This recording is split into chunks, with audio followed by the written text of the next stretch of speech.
Good afternoon, everyone, and welcome to yet another webinar brought to you by the Indo-German Chamber of Commerce.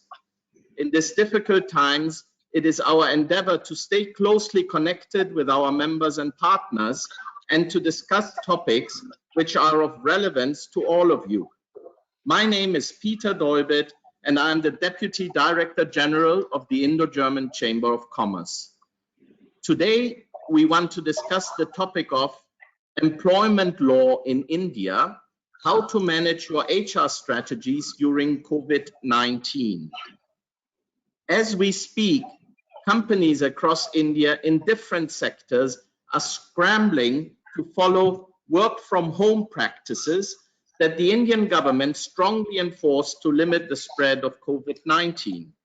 And till now, there are no elaborate and tested rules and guidelines how this should happen. Hence, a complete set of laws that govern and determine employer-employee relationships during a pandemic still needs to be drafted. I hope our webinar today will throw some light and provide some answers here. It is my pleasure to introduce two very experienced lawyers from Majmudar Partners who have teamed up with us for today's webinar. Majmudar is a highly decorated, top-notch law firm. Majmudar is represented today by Nirav Merchant and Amrit Mehta. Both have many years of relevant experience in the field of employment, litigation, dispute resolution, and corporate M&A, just to name a few. As always, in our webinars, you will have a chance to ask questions. The Q&A will be after the presentation. I now request Amrit to start his presentation. Thank you very much. Thanks a lot, Peter. So good afternoon, everyone, and a very good morning to all the participants who are attending this webinar from Germany. I hope everyone is keeping safe and healthy, and we hope that this situation that we are in right now eases down pretty soon. So in this webinar, as Peter mentioned, my colleague Nirav Merchant and I will be taking you through some of the key employment issues that are being faced by the employers in India. To give you a heads up on the presentation, the slide deck that we have prepared, we've kept the slide deck concise and divided it into 4 broad topics, with the first 2 being employment terms and data privacy, which will be covered by me, and the other 2 being workplace safety and employer liability, which will be covered by my colleague Nirav. We will be glad to take questions, as many questions as possible, and provide our answers once the presentation concludes. So as you may all know that the novel coronavirus has affected almost every country in the world, and India has been no exception to this pandemic. And in order to control the spread, pursuant to the directions given by the National Disaster Management Authority under the Disaster Management Act of 2005 in India, the Indian government has imposed a mandatory 21-day countrywide lockdown, which was operative from March 24th, 2020 to April 14, 2020. And during this lockdown, certain establishments that were providing essential services were only permitted to operate. On April 14th, 2020, the Indian government extended this lockdown until May 3rd, 2020.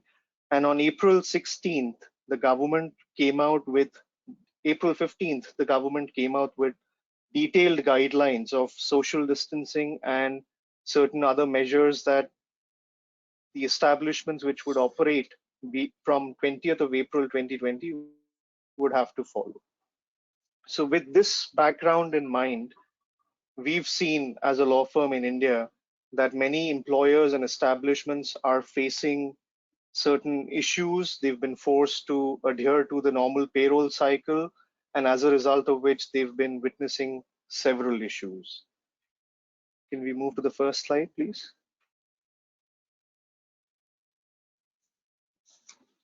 So in the backdrop of not being able to visit office and work from office, we see that majority of the services sector, where services and work can be executed from anywhere outside the office establishment, it is possible to set up a work from home office for these industries. But certain organizations where working from home or from any other place other than the factory or the establishment of the employer is not possible, they are facing a major issue as we speak, and will continue to face these issues in meeting their targets, meeting their revenues until the lockdown is completely relaxed.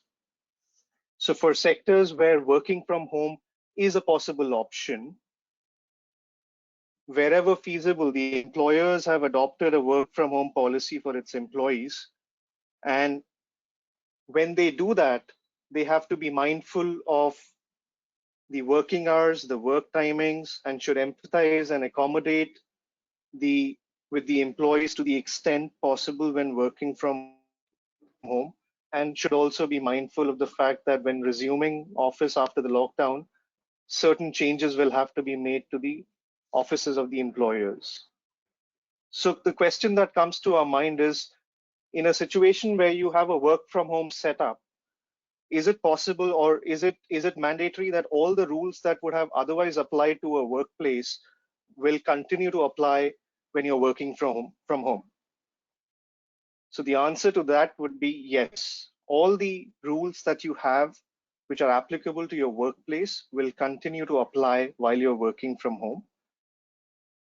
It is pertinent to note that the concept of work from home is not specifically regulated or governed by any Indian statute.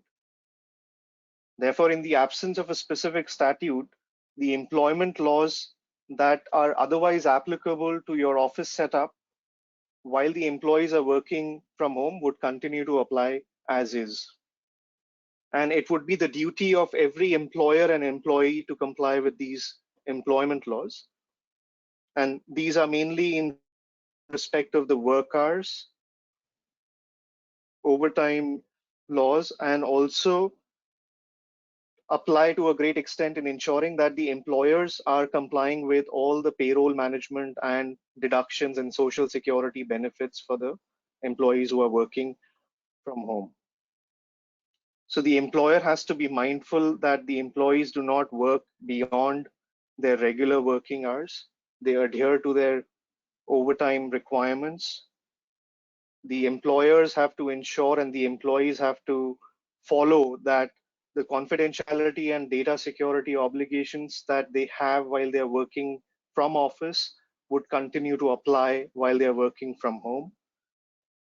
And then the employers will have an extra obligation to ensure and come out with ways and means in which they can monitor the performance of the employees, and devise ways in which the performance and the deliverables can be measured and ensure that the quality levels are intact. So some of the steps that one could consider for ensuring quality levels and keeping a check on the performance indicators would be constant reporting, scheduling daily team calls, sending out work lists, and taking stock at the end of every day as to what work has been completed and to what extent any pending deliverable has to be completed. So this was something which generally covers of what rules would apply when you're working from home. Now the question is whether all employment laws are also applicable to the employers while the employees are working from home. The answer to that is also yes. All the social security contributions such as Provident Fund, gratuity, providing notices of termination, providing any other change in the terms of their employment will also have to be in compliance with all the applicable employment laws which an employer has to follow. So should the employers adopt any specific or special measures during this lockdown period or during the entire pandemic period, even when the lockdown has been relaxed? Yes, there are requirements which the central government in India and the state governments are prescribing. There have been several advisories, notifications, and guidelines that have been issued thus far by various government departments. Those have to be followed strictly by the employers for the benefit of the public and also their employees. This topic is something which will be covered in the second half of our presentation by Neera. Now, we've talked about the law, we've talked about the employment terms. Moving to the contractual terms that an employer agrees with its employees under an employment agreement or an offer letter or an appointment letter. So the first question that probably most of the audience here would have is, when the employee comes and joins an organization, generally there are these offer letters or employment agreements where the terms have been agreed. Now, a situation like this where it is difficult for the employers to pay, is it possible for the employer to tweak, reduce, or make some arrangements around the payment terms and the working hours during the pandemic? For answering this question, I would take your attention to how the government has, in the past 8 to 9 weeks, come out with certain advisories and orders. So the first order that came by the central government was on March 20, 2020, which talked about employers having to pay all the wages to the employees and not terminating their employment. This was a more of an advisory that was issued by the central government to all the labor departments of the states. And then March 29th, 2020, the government came out with an order, which was more of a binding order for all the employers to ensure that all wages are paid to the employees and there is no wage reduction or deferment of wages. So this was something which has been the bone of contention amongst a lot of writ petitions that have been recently filed before the Supreme Court of India. And there is a lot of litigation going around this. So assuming that even if the lockdown allows employers to cut the wages or reduce the wages because there is slowdown in the work, because there is slowdown in the revenues, even if it is permitted, the employers will have to follow the provisions of Industrial Disputes Act and the relevant state shops act for being able to either terminate or reduce the wages. To give you an example, at the central level, under the Industrial Disputes Act 1947, if an employer proposes to effect any change in the conditions of service of any workman in respect of the hours of work, the remuneration and benefits, the employer will be required to provide a notice of change in a prescribed form to the relevant employee at least 21 days prior to effecting that change. And the changes that have been introduced by the employer can be decided by the employer, and there is no requirement for a mutual consensus by the employee on that. But this change of notification has to be also submitted to the jurisdictional commissioner of labor and can take effect only after 21 days have elapsed. Now, in certain states in India, such as Telangana, this 21-day requirement under the Industrial Disputes Act has been enhanced by another 21 days, making it to 42 days in total. So depending on what the state requirements are, an employer will be required to ensure that it complies with the process of law which is prescribed for change or variation in the terms of employment. However, in our experience, we have not come across any guidance or an advisory or a notification which talks about reducing the number of hours that an employee is supposed to work. So if one was to interpret this particular action of reducing the hours, consequently, it may be argued that reducing the wages, depending on the number of hours the employees are working, can be a possible option for the employers to explore. But I would caution everyone to even exercise that kind of an option carefully and after taking proper legal advice. Now, the next question that one would have vis-a-vis the employment terms would be, can the employer ask an employee to go on paid or unpaid leave during the lockdown, which is currently imposed by the government? Now, a paid leave is an entitlement of every employee, and each employee has the discretion to utilize that leave in the way he or she wants. So asking an employee to go on paid leave and thereby depleting his paid leave balance is something which is currently not permitted under applicable Indian laws. So we have seen instances where in the state of Telangana, the government has come up with an advisory and a direction that employees should be sent to mandatory 28 days of paid leave, and the employer will have to pay for those days when the employee is on leave, and the employee's leave balance will not get adjusted because of that leave. So asking an employee to go on paid leave and using his leave balance is something that will not work. The employer will have to pay and the leave balance will remain intact. So this is something which has to be seen from one state to another.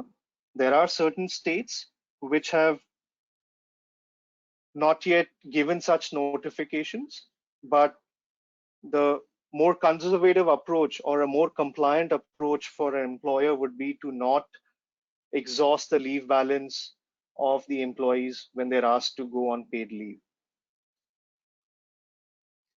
And the same principle would apply that currently, if you're asking employees to go on unpaid leave, the employers will not be legally compliant in asking their employees to do so. So whether the leave balance of an employee is exhausted entirely and there is leave taken by the employer will have an obligation to pay the employees for the lockdown period during which he's on leave. Now, can the employment be terminated during the lockdown imposed by the government? As I mentioned at the beginning, that the notifications that initially came around 20th of March, followed by the order that came on 29th of March 2020, the government has very clearly mandated that there should be no reduction of wages, but nowhere has the government mandatorily specified that no employer should not terminate its employees. So it's something which is not directly laid out in any of these advisories or notifications. But if one was to interpret the notification where the government has mandated no reduction of wages, one can imply that in the same vein, no employee could be terminated because he has a right to be paid all his wages during the lockdown period. Can we move to the next slide, please? Now, the other two aspects that I will cover is on data privacy and data security, which have been very emerging issues of late in India and I'm sure across the world. So the government guidelines that have come in India until date expect all employers to ensure that all the employees remain safe and healthy, and have to also ensure that employees who are asymptomatic or symptomatic do not visit the office premises and work from home and self-isolate and self-quarantine. And if need be, then they have to guide the employees to visit the nearest quarantine facility and treatment facility and get the treatment and get cured because of the ailment. Now, when the government expects the employers to keep all these measures in place, it is imperative for all the employers to fact find and to know and collect the health data from each of its employees for the benefit of the public and also for the benefit and safety of its other employees.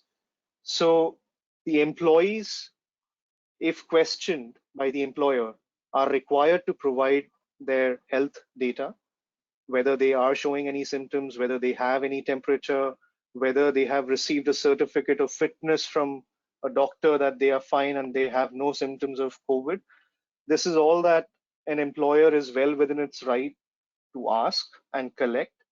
However, while collecting such information, one has to keep in mind that such information is characterized, if it is stored in an electronic form, is characterized as sensitive personal data and information of the employees. And for these set of information and data, there are guidelines which have been laid out by the Indian government, which are the information technology reasonable security practices and procedures and sensitive personal data information rules 2011. So what emanates out of these rules for an employer is to obtain the consent of every employee and specify the purpose for which the information or the health data of every employee is being taken by the employer. And assuming that the employer wants to disclose this data to any third person, prior consent in written form has to be obtained from the employee. So the employer is restricted from suo motu passing on the data to any third party, including the government authorities. If the employer deems fit that in the interest of public, it would like to inform the jurisdictional labor commissioner or the medical facilities, then the caution here would be to take prior written consent of the employees. So while the rules on data privacy and sensitive personal data and information require these consents, it is advisable that organizations should ensure that they put in place necessary security measures to safeguard the medical information and also update their privacy policies, which would be currently in place with them.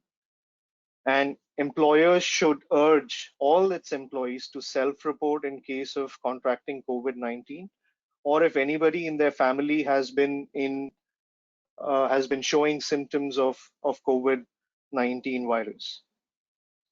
So the question that one would ask is whether an employer can also ask for the health information of any relatives of the employees.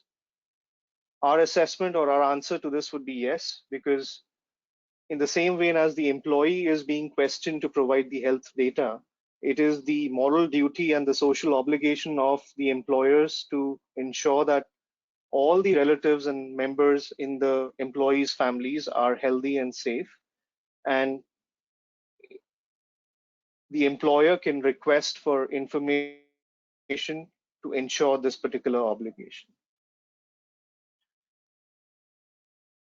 Can the employer inform governmental authorities about the health information of the employees? As I mentioned, every employer can, but there is a catch that prior written consent of the employees must be obtained to ensure that there is no breach of the information technology and the data protection rules of India.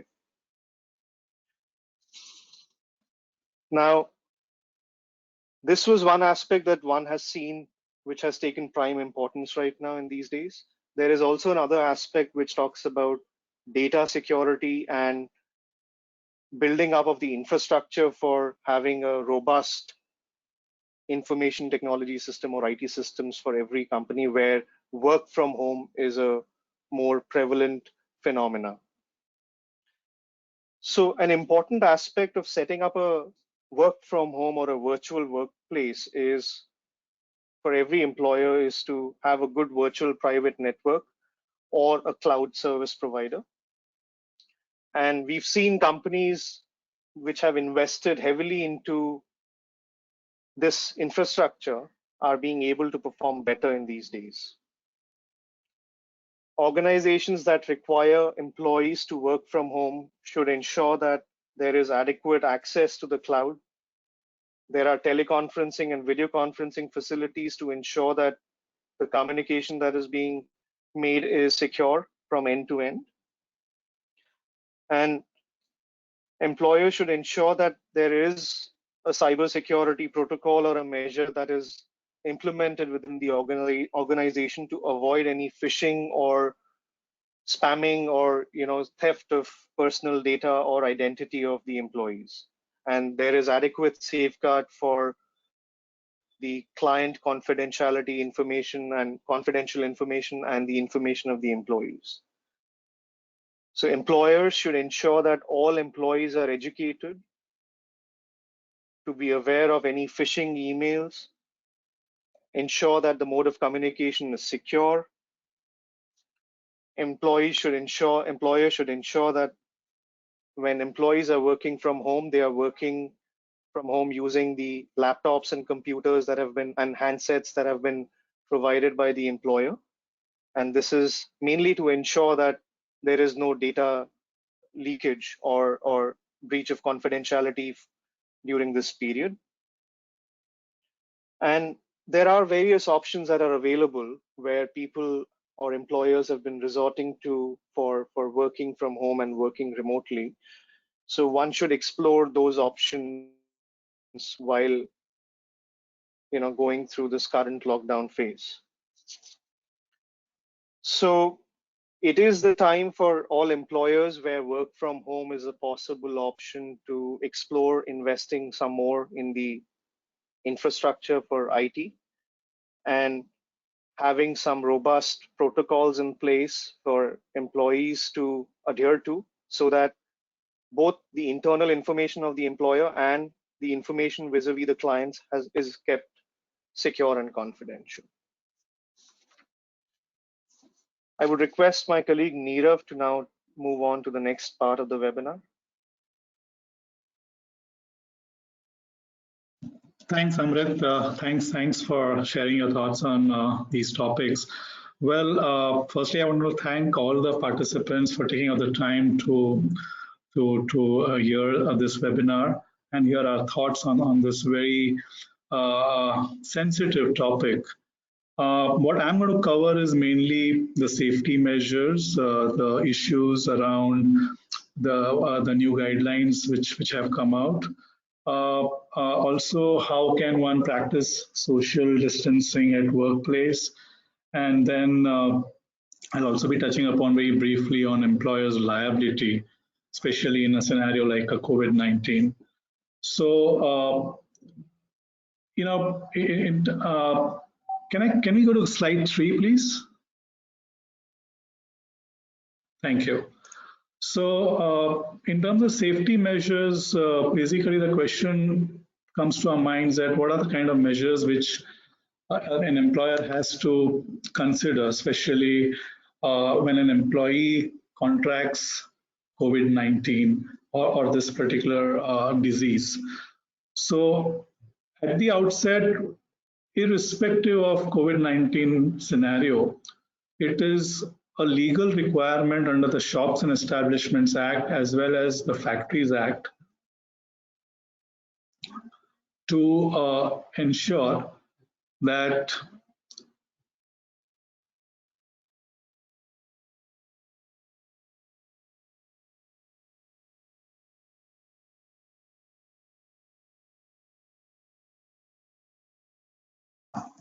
sorry, there was this issue. Sorry about this.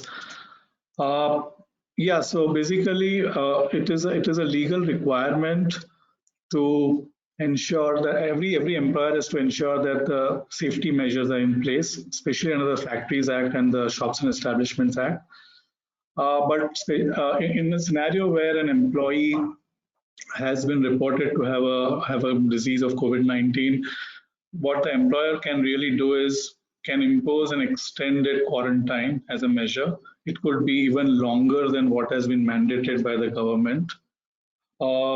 Then basically what the employer could do is make sure that the entire workplace is well sanitized and adequate health measures at the workplace have to be taken. Besides that, for sure, the employer has to not hold any kind of physical meetings, just to ensure that other employees are not at a risk of getting infected. The other issue which really comes to mind is, can the employer impose health checks and thermal scans? Now, in this regard, in fact, it's mandatory under the new guidelines for the employer to have health checkups. So accordingly, the HR policies and the contractual terms vis-a-vis the employees have to be looked into. In fact, as per reports, certain oil companies and certain IT companies have already been in the process of having their own medical kits and start medical checkups on their campuses. What one should be careful about is to avoid a biometric attendance system, at least until the things settle down. This is mainly to try and ensure that the infection does not spread. And as Amrit already covered, but periodically employees should be staying on top to understand whether any employee, how is the health keeping, and how are people back in family, and are they kind of safe and healthy, etc. So those are the other things which the employer has to really stay on top of. I guess there's a lot of work to be done by the HR teams of different employers and different organizations in the next few months.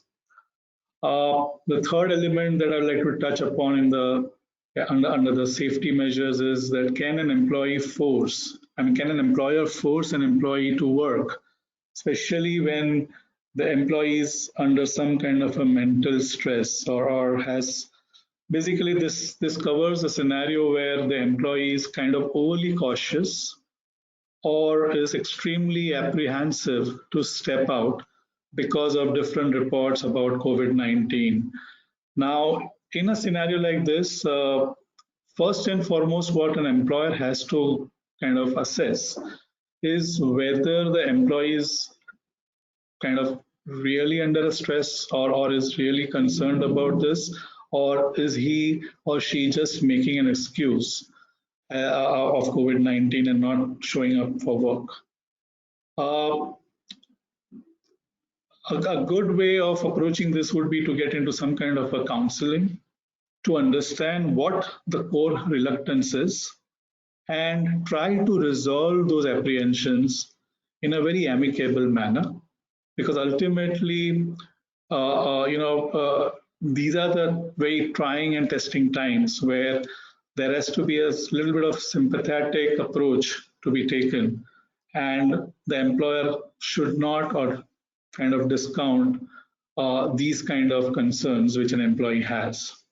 But despite taking all the measures and despite doing everything that an employer is supposed to do under a scenario like this, if the employee continues to kind of give excuses to not work or kind of shies away from taking up additional responsibilities or does not perform, I think what one could look at in the scenario like this, the employer will have viable grounds for pushing a case for reduction of pay or even marking absenteeism for the days the employee has not showed up, or adopt any other mechanism within the framework of law because ultimately it's the organizational time which has been missed out. I guess a lot of attendees who would be kind of hearing us right now would be concerned about issues like what exactly can be done. Can employers take stringent action, especially in a lockdown scenario? We'll come to that as we move further. But I mean, every scenario has to be tested on a case-to-case basis. So it cannot be said that one rule would apply to all. Now we can just talk about the guidelines issued by the central government, the new guidelines. In this regard, as Amrit mentioned, these guidelines were kind of notified on 15th April, and as if one has to believe the reports, probably the lockdown would continue beyond 3rd of May. So we are expecting another set of guidelines probably on 3rd of May or thereabouts. But what this guidelines really touches upon, it just kind of gives a laundry list of establishments which are prohibited to operate during the lockdown, and also lists down businesses which can operate. And it also provides a laundry list of certain social distancing rules to be adopted or to be followed by workplaces, factories, and establishments. The circular is very detailed, and just to kind of, in the interest of time, I'm not delving into covering the entire circular per se, but that is the kind of ethos of these additional compliances as notified by the central government. But it will be interesting to touch upon things like what are hotspots and containment zones. I mean, simple terms, hotspots would be the areas which have, it's kind of a cluster with a COVID-19 outbreak, typically which is notified by the central government, whereas the responsibility is entrusted on state governments or union territories, as the case may be, to notify containment zones as areas containing people who are infected with this disease. Typically, what are the steps which one can take if the establishment or the residence of the employee is demarcated in a containment zone? Now, this is very interesting because, especially if an office or a workplace or an establishment or any industry is in a hotspot or in a containment zone where no activity is to be permitted, in such a scenario, obviously there's a complete prohibition, and there'll be no entry and there'll be no exit permitted for civilian people. Now let's look at a scenario where the employee who otherwise has to show up for work in a permitted organization, or establishment which is allowed to function, and if that employee is residing within an area which is demarcated as a containment zone, then in that case the employer cannot compel the employee to kind of show up for work, and because the employee will be kind of in breach of what has been notified. Can we go to the next slide, please? Thank you. Now I'm going to be touching upon the social distancing norms within a workplace. Again, as I mentioned, a very elaborated list has been published, but just for the purpose of the audience, I'm trying to touch upon a few very important, strict social distancing safety measures which the employer are expected to take going forward. I mean, first of all, mandatory. It has to be mandatory to wear masks at the workplace. Most of the workplace have been asked to keep a temperature screening check for employees who show up at the workplace. As I mentioned earlier, holding physical meetings is a complete no-no. Common areas within a workplace has to be disinfected. Then, especially in a scenario like a factory or a manufacturing outfit where the employees or laborers are working in shifts, and there has to be a gap of an hour, and the lunch breaks has to be in a staggered manner. Now, the big one is the employees should not be using public transport. The employer should provide special transport facilities on its own. I mean, we know of a lot of IT companies and many other organizations, different sectors who do provide bus services and certain transportation services to its employees, who have been doing that even much before the COVID-19 broke out. But this may not be a very practical scenario always, because it could be difficult for a kind of a mid-size employer to manage and provide transportation facilities to all its employees, especially when the employees might be scattered and staying in different parts of the city. So this is something, though it's been kind of imposed through this regulation or through this notification, one has to kind of wear a thinking hat as to how to make sure that the employers are not out of pocket in complying with this particular requirement. Medical insurances for workers kind of will be mandatory going forward. But on this point, I would like to touch upon that now most of the medical insurance companies are aware of the COVID-19 outbreak. So probably there are chances that either they will kind of exclude COVID-19 from the medical coverages going forward, or they will increase the premium maybe 3 times or 5 times to cover COVID-19. So that is something which the HR teams will have to negotiate with respective medical insurance providers as to how they want to carve this out.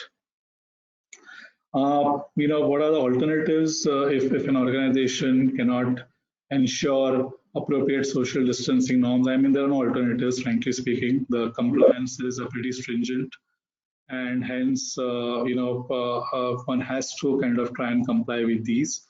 But this is a very good time for employers to quickly assess whether it is feasible to move a lot of operations and start the work from home culture to the extent possible. Employers may even consider, as I mentioned, about work from home strategies, but this could also be a good time for most of the businesses to rethink about how they want to invest in commercial real estate going forward. Because if you don't really need full strength to kind of visit your offices and you can operate at 50% or 25% capacities, then you really don't need to get into long-term leases or long-term license arrangements. And if you're downsizing people to come personally at the workplaces, then obviously looking into your commercial real estate requirement, this is a good time. Then we'll quickly touch upon the potential issues with respect to non-compliances. I think a lot, especially for our friends, who are hearing from overseas, I think it empowers the local authorities to do a lot of checks, surprise visits, to implement that the social distancing safety measures are being well implemented.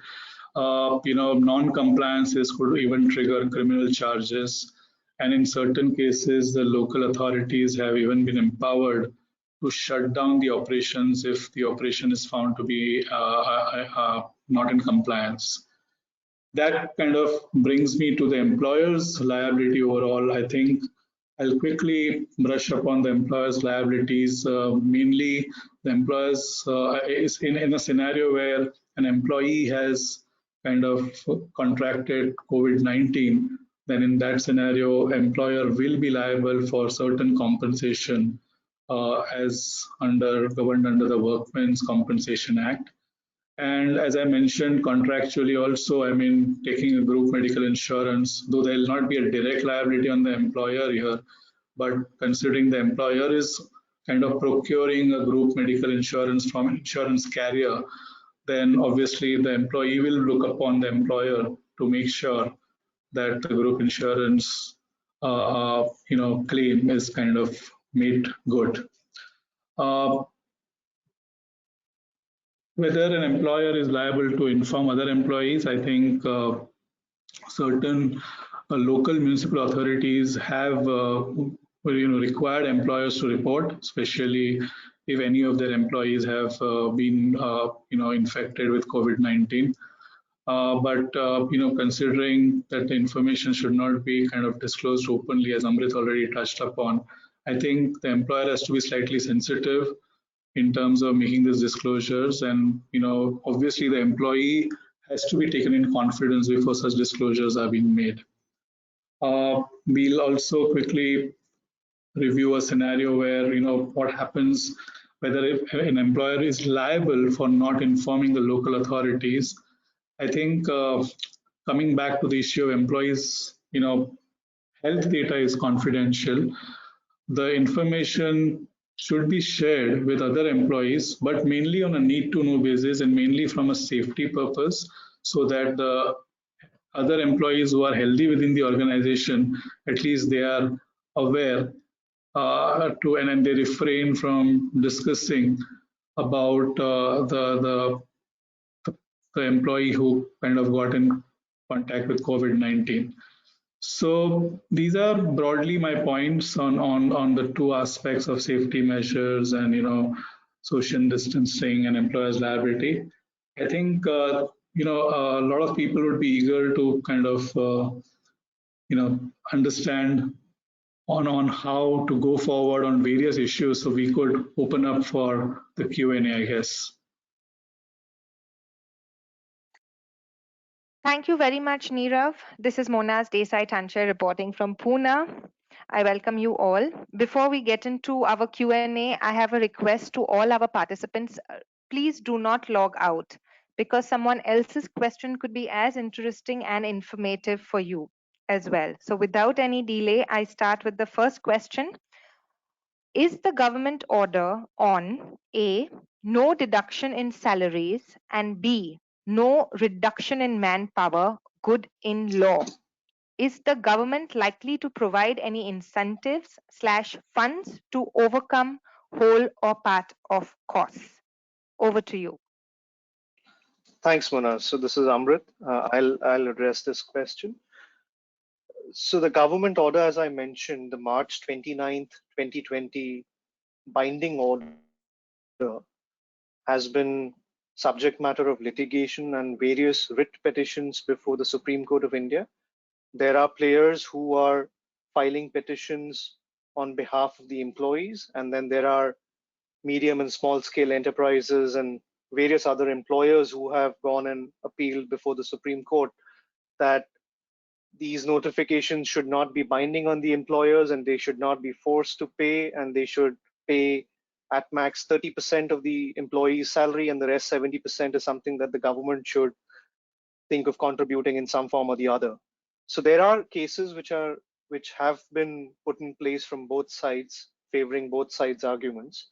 But as I mentioned, this notification which came out on 29th March was from the central government to different ministries and the different departments of the state governments.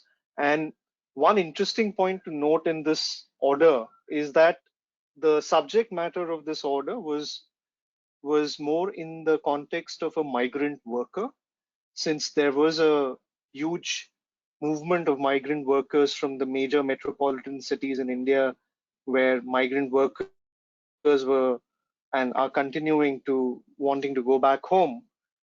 The government came out with this notification, but somewhere in the middle of this notification, the government has given a catch-all provision which says that no employers should deduct wages or reduce the wages for all workers, including migrant workers. So it'll be interesting to see how this notification has to be construed. And as it stands today, I would say that it is binding and it is good, but the government has been directed by the Supreme Court of India to come out with a action item implementation plan, where the government is supposed to present to the Supreme Court of how it will implement this no reduction order which has been given to all employers. So 2 weeks from yesterday is the timeline that the government has to come out with its own strategy and implementation plan. So in the interim period, I would say, yes, it is good in law and is binding. So for all employers who are currently looking to reduce their pay should be mindful that if they waited for so long, they should wait for another 2 weeks and see what the Supreme Court has to say.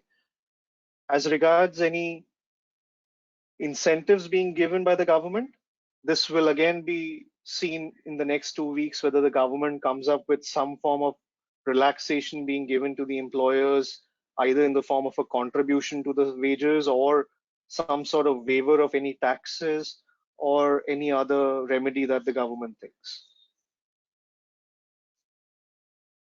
Thank you. Moving on to the next one. Can government force companies which are completely closed to pay salaries for lockdown period? Yes, I would say the government pursuant to this binding order, which is a subject matter of various legal petitions, currently the way it stands, the government can force pursuant to this notification, and employers have the obligation to comply with these orders to pay full wages to the employees, even if the employer has shut down its offices. It will be deemed that the employees were on duty, and by virtue of that, all the employees are entitled to be paid all their wages during the lockdown period. All right, something similar. Provisions for existing law like model standing orders, minimum wages, industrial dispute act, etc., has provisions which are contradictory to the announcements such as no pay cut, no layoff under Disaster Management Act. Which act supersedes? I think I will take that question. Firstly, this is a Sure. very interesting question because it deals with the constitutional. It's a constitutional issue. Basically, Amrit already touched upon those various petitions which are before the Supreme Court. So now, what happens is one has to understand that most, or rather all the employment laws of the country fall under the seventh schedule of the Constitution, under the concurrent list of the seventh schedule. And so does the Disasters Management Act also falls under the same schedule. So, and then it deals with this particular element, that whether Disaster Management Act, I mean, this is, as we speak, this has been raised in the Supreme Court, that whether it was right on part of the ministry to issue this notification under Section 10 of the Disaster Management Act. And this is a sub judice issue right now before the Supreme Court. But, after having analyzed the entire notification, my take would be that yes, the Disaster Management Act does have an overriding effect over anything which is inconsistent and for the time being enforced. So, I mean, that would be my view, but obviously one has to wait, watch and see. And as Amrit mentioned, I think the Supreme Court ruling would be just around the corner in the next couple of weeks. So I think we should wait for this, but my take is yes, the answer is in the affirmative. Thank you. Thank you. Now we move on to some all-purpose questions. How do you monitor performance of staff working from home? That's a tricky one. Yes, I'll take that question. So as I mentioned in the course of my presentation, that not just maintaining the performance, but also ensuring that safety and confidentiality of confidential information is maintained. You should have robust measures, firewalls, malware protection, measures in place. But a smaller organization can very well afford to have daily catch-up calls amongst all the team members, and they can take stock of what work is there. And there are certain software applications that large multinational companies have in place, and which, irrespective of working from home, they have it installed on the computer systems of all its employees to see the active time that an employee puts while working, and what was the total time amount, the amount of time that he spent in office, and out of which what all deliverables have gone. So there will have to be some innovativeness that one will have to consider, and certain new applications that other employers who don't have these measures in place will have to consider. It will definitely add to the cost, but if the new normal is to work from home, then these costs seem to be inevitable, and will have to be taken into consideration. Thank you. This was actually a concern of a lot of our participants. Moving on, what all strategies are to be adopted by management and HR during and post-COVID-19 pandemic? Amrit, can I take that? Sure. Right. So I think this is a brilliant question because, I mean, it kind of tries to set the tone as to how do employers look at a scenario and how do you manage the current situation, and also kind of have a vision after 6 months or a year. I think, a very important point, or this would be a very opportune time for all the organizations, no matter how big, small, medium, large they may be, and their HR teams to kind of relook at their HR policies, various employment handbooks, to assess whether they have the right clauses to kind of address the current scenario, as well as to address a scenario like this in the future, to introduce work from home policies. This would be a great time to relook at their IP protection issues, because I mean, not many people are talking about IP protection, but there could be very IP heavy, IP centric industry which is right now at a very vulnerable stage, because a lot of IP creators who are employees are sitting at their respective houses, and the employers, unless they already have a very robust server or a cloud system in place where everything is protected, it's kind of a very dicey situation. So first and foremost, the strategy for all the organizations and their HR team should be to relook at all these policies and kind of figure out what really needs to be done. And this is not going to be an easy task, mind you, because employment law or something similar to the US. I mean, in India, we have state-specific regulations, and then we have central statutes. So one has to kind of really map out as to how you want to proceed and progress on this. Considering during the pandemic, obviously, to monitor work from home, and Amrit has touched upon a lot of those issues. Then, I touched upon the aspect of, having adequate insurance coverage with caveats, without caveats, COVID-19, etc. So that has to be relooked quickly. Then, you need to have a proper planning in place as far as post-lockdown measures are concerned, especially on the aspect of social distancing. I mean, the government has imposed a lot of guidelines on this, as already some of that has been covered, but how much is it practically possible? And to the extent it is not practically possible, appropriate advice has to be taken on that front. A lot of investment will have to be made in terms of ensuring, safety, health measures, facility management, trying to be more accommodative with employees in terms of work from home and in terms of showing up at workplaces.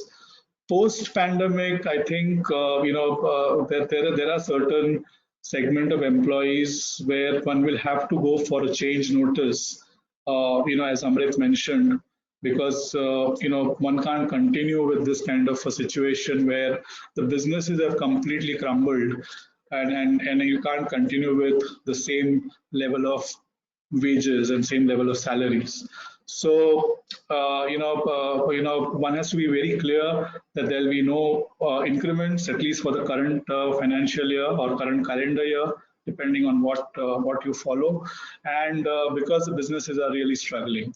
And last but not the least, I think one has to relook at, as I already covered this, at its overall overheads and costs, like commercial real estate, and whether that particular organization needs to stay invested in having a 100-employee facility, or can it downsize to 25 employees and bring down the rent. So these are the challenging times which one can use to kind of restructure their cost and operations.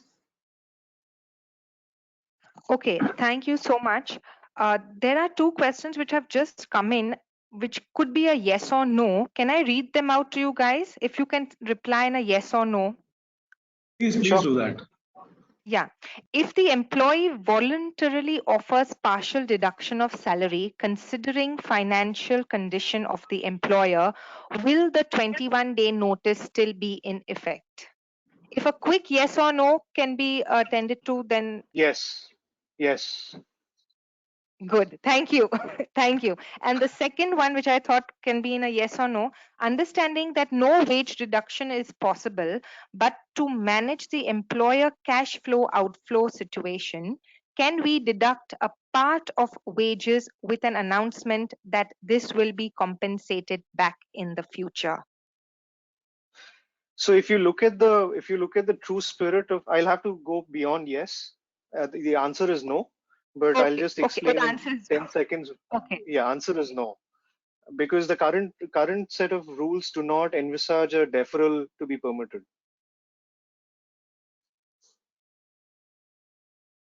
Okay, Well, that's it. Mona's Amrit's point is perfectly right. But at the same time, I think, as I mentioned, one could look at the possibility of interpreting as to this. The circular is pretty broad. It covers employees at large. And some of these aspects related to change notice, etc., have to be tested depending on the category of employees that we are dealing with. So, what one could really wait, watch, and see is if Supreme Court's verdict comes fast. I think that will be really a breather for a lot of us, even as advisors. But having said that, on a case specific basis, one could look at finding a way out so as to not be foul of the notification, at the same time try to work out an arrangement with its certain segments of employees where it's possible. So that has to be looked on a case-to-case basis, frankly. The overall answer, I would agree with Amrit, but on a case-to-case basis, one can assess it further. Thank you. Fair enough. Fair enough. Moving on. What are the options available to an organization in the event that employees refuse to return to work at the office and expect only work from home, citing COVID safety issues, particularly when the role does not allow for work from home? Over to you. So I'll take that, Munaz. In a scenario like this where the employee is scared to return to office and wants to really work from home, and the employer does not have a policy for work from home, I think it is imperative for the employer to firstly understand whether this concern that the employee has is more of a genuine concern or is merely an excuse on the part of the employee. Now, assuming if it is a genuine concern, then the employers should actually try and find out a workaround, which could be partially to work from home and partially asking the employees to come and work from office, or encouraging the employee during such period to go on a paid leave. Now, if it appears to be an excuse, then the employer will be well within its right to investigate the matter first, give a show cause notice to the employee that this is something, a continued non-appearance or non-showing up in office is contravening the policy of the employer, and therefore an action in the form of a disciplinary action could be taken. So this could be kept for those buckets where the employers genuinely find out that, yeah, this was a fake or an excuse that was given by the employee, and there is no necessity for the employee to actually go and investigate into that. And this is something that the employer could learn from either asking the employee to give a certificate of a practitioner, a psychiatrist, or a physicist who can, or a psychologist, I'm sorry, to confirm that the employee is not in a position to come because he's going through a lot of anxiety and there's a lot of stress because of the fear of catching the virus. So this is something that the employer could lean back on and ask the employee to provide and take appropriate measures. Now, in industries where work from home is not at all possible, I think what will be important for the employer is to convince the employee by giving reasons that it is not feasible for the employee to work from home, say in a manufacturing concern, and the employee will have to come, and continued absence will then lead to disciplinary actions. I mean, all of this should be done with a touch of humanity and on humanitarian grounds. Certainly, of course, of course. Moving on to another topic, is there any possibility to withdraw voluntary Provident fund registration of the company to facilitate cash flow and in turn sustain these times by passing that amount to the employees? So the answer to this is no. Currently, based on whatever notifications are there, and in the absence of any specific notification permitting the employers to do so, the answer is no, because every employer who is mandatorily required to contribute to the Provident Fund, for the employees, or even those employers who are not mandatorily required under law, but have voluntarily gone ahead and started contributing, both these categories of employers cannot withdraw or waive its obligation to deposit every month. So that will have to be deposited. The government has in fact come up with a relief package which is for the period of April to May 2020, where employers which are employing less than 100 employees, with 90% of the employees earning less than 15,000 a month, the government will pay 24% wages into the EPF accounts of the employees for the month of April and May. So this is one package which is there, but it's only for a select category of employers and employees. And on the other hand, employees can suo moto or on their own volition withdraw the amounts that are lying from the EPF fund, which is equivalent to 3 months of their basic wages and earners allowance, or which is equivalent to 75% of the amount standing to his or her credit in the EPF fund, whichever is less. So this is something which has been given to the employee as an option, but it cannot be forced upon by the employer to the employee. Thank you. Thank you for the detailed breakup. We are getting a tsunami of questions. So what I have decided is I'm trying to club two questions who are actually identical. So the next one is as follows: how to tackle resources not working from home or not doing work from home, salary, laying off, etc. for this category. I think this can be answered together with during lockdown, whether companies can take disciplinary action terminating people for non-performance, not attending webinars, not completing assignments, etc. Do you think you can club this together, either of you? Yes. You can club this together. Amrit, you want to kind of throw some sense, because I think I already touched upon the first part of the question, that whether. So in short, what are the disciplinary actions? So how to pull someone up? I think that is what the participants are trying to know. That can one pull one up? Sure. So this it has two different facets. One is that reducing the salary directly during the lockdown, I would say, or we would say that it should be avoided. This is in light of the notification of 29th March 2020, which is under dispute, and we are a few weeks away from the Supreme Court giving some more light on this. So a direct salary cut should be avoided.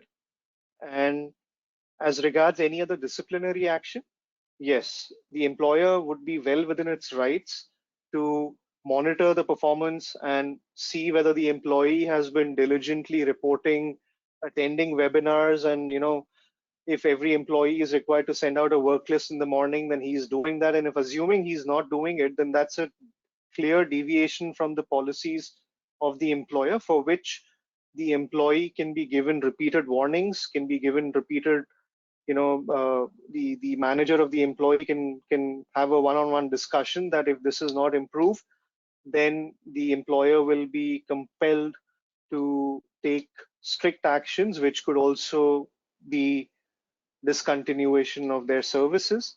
Now, discontinuation of services, if it is established that it is a clear case of repeated indiscipline and non-performance, then should be taken once the lockdown, when there is more clarity on termination on lockdown, whether it's legitimate or not, whether it's constitutional or not.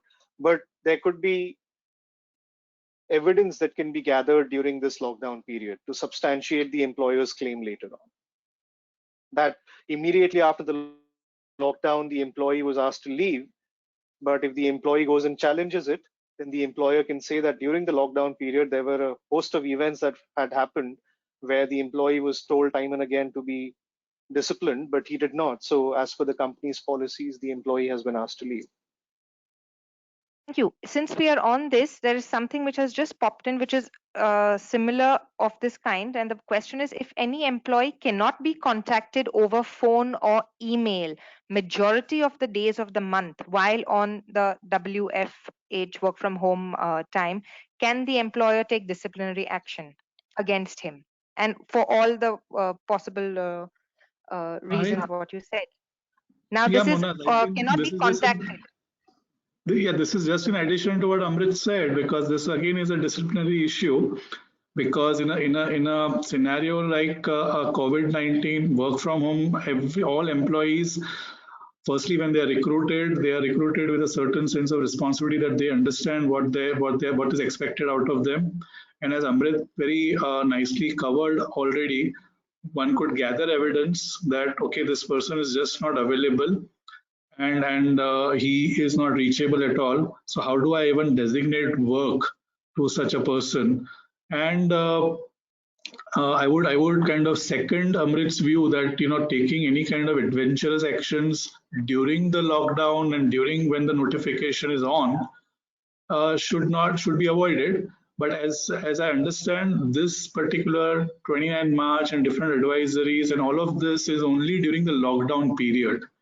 Once the lockdown period is over, I guess the notification would die on its own, and ultimately then the employers will be free to go back to respective statutes like the Industrial Disputes Act or the Shops Act, or look at their contractual commitments vis-a-vis these kind of problematic employees or indisciplined employees or employees who have been defiant during the lockdown period, and take appropriate actions. Fine, thank you. Thank you. It was a very detailed discussion on this. Moving on, what about if the employer asks that no leave to be availed, but earned leave balance will be okay? I think what the person is trying to say is if the employer does not allow the employee to take leave during the COVID-19 time, but will go ahead and still deduct the leave, is that permissible? Answer is no. Thank you. That was fast. Do you want to say anything else? No, so this is something which I covered in my part, where during the lockdown period you can ask the employees to go on paid or unpaid leave. As I mentioned, leave is something which is the prerogative of the employee to utilize. It's an entitlement given to the employee to use it as per its discretion, subject to obviously availability and of other resources and the superiors being able to manage the work without the employee. But asking the employee to go on leave and or just deducting the leave is something which is also something which is contrary to law right now. Thank you. Next one, it is not clear except Telangana that other states can legally reduce the salary wages during the lockdown period. Will you please clarify? A clear statement is needed. I guess again another yes or no. Yes, it is. So the question is that other states, majority of the states have issued similar notifications that came on the lines of March 29th, 2020. So currently, till the matter is sub judice, currently till the Supreme Court is convinced by the government's submission on what is the implementation plan, this notification should be adhered to by all states. I would just like to add one point to what Amrit said. Sure, The 29th March notification is addressed to the state governments. It is not addressed directly to the employers, because the central government does not have a direct reach or a privy to all the employers in different states all over India. So it becomes prerogative, or it was imperative for the state governments to issue respective notifications under the guise of 29 March, coming in as a diktat from the central government. Therefore, again I go back and just to add on all the points that Amrit covered, that we really don't know as of now whether all the states have should have implemented this, frankly speaking, because it has come from the central government. So that is a very important point which the audience should understand, that the central government's notification is a notification directing the states to take respective action, and that's how we get into the state-specific notifications, which 9 out of 10 times would be reflecting what the center wants. I have to take you back again on one question on leave, because that seems to be a very burning concern here. Is there any legal concern in asking employees to use their paid leaves as to compensate for the loss of working hours during lockdown period? Perhaps a yes or no would suffice. So, Sana, Monas, could you repeat the question? What No, can the Amrit, employee I be got asked? the question. I got the Is question. there I think legal Amrit, concern? Is there any legal concern in asking, I guess, requesting employees to use their paid leaves to compensate? Perhaps it is voluntary, or is there any legal concern? Would the company have to face Monas, any? Monas, I'll just take that. What Amrit mentioned covers that. Amrit said that leave is a prerogative or an entitlement given to the employee. So rather, the employee is in a driving seat or has the option to opt for a leave or not. Just because we are in a scenario or we are in a situation of COVID-19 or a lockdown, the employer cannot push the employee that you please take a leave and I'll kind of adjust that leave against the pay. Okay. Okay, this has been a concern because questions regarding this topic don't seem to end. And I will have to now really call it a final question. And because we have already at 1:45, and this would be our final question, at least live. Can an employee be asked to resign? So the question is, can the removal letter be backdated before any date?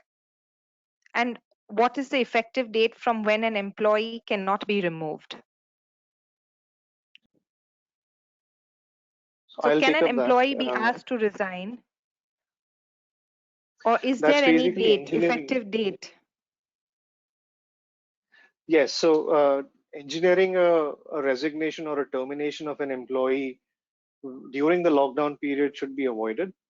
And when I'm saying should, it means one can take it as a must, because if it is found out that such resignations are happening at a mass level and someone blows the whistle, then it can be the employer will probably face nuisance from different courts, or maybe some organizations, that there is mass scale termination happening in the form of voluntary resignations. So during the lockdown period when it started, which was 24th of March till, and in certain states it started before that. So in Maharashtra, for example, it started before 24th of March.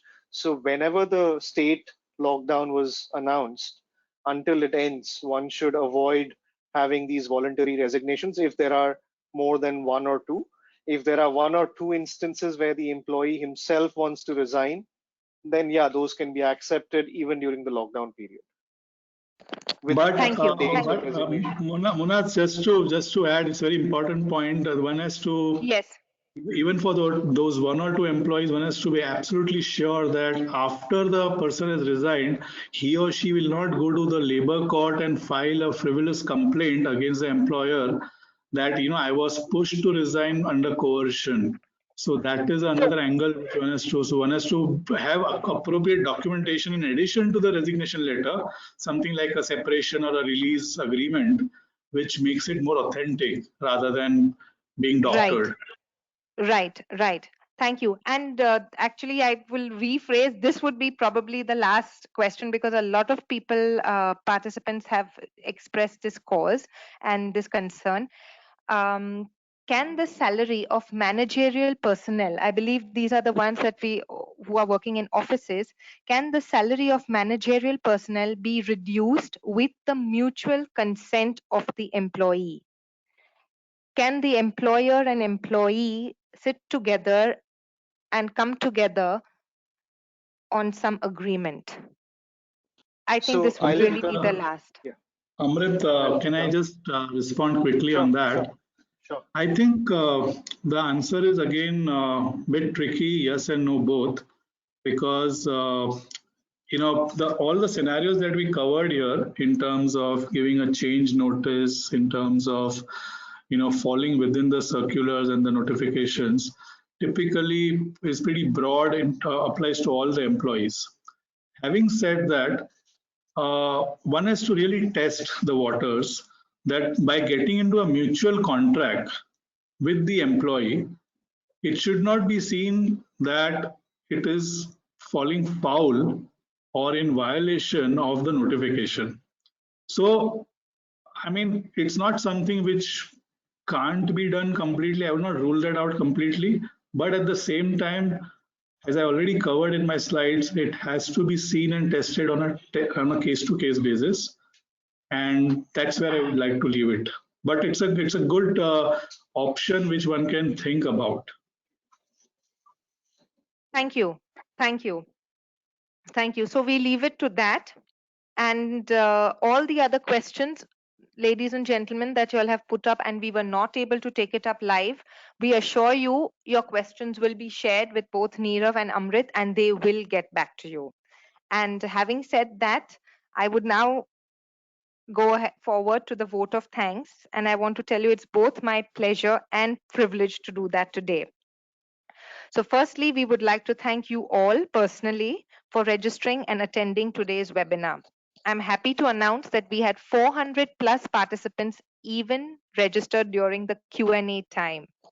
A big thank you to our knowledge partners, Nirav Merchant and Amrit Mehta from Majmudar and Partners.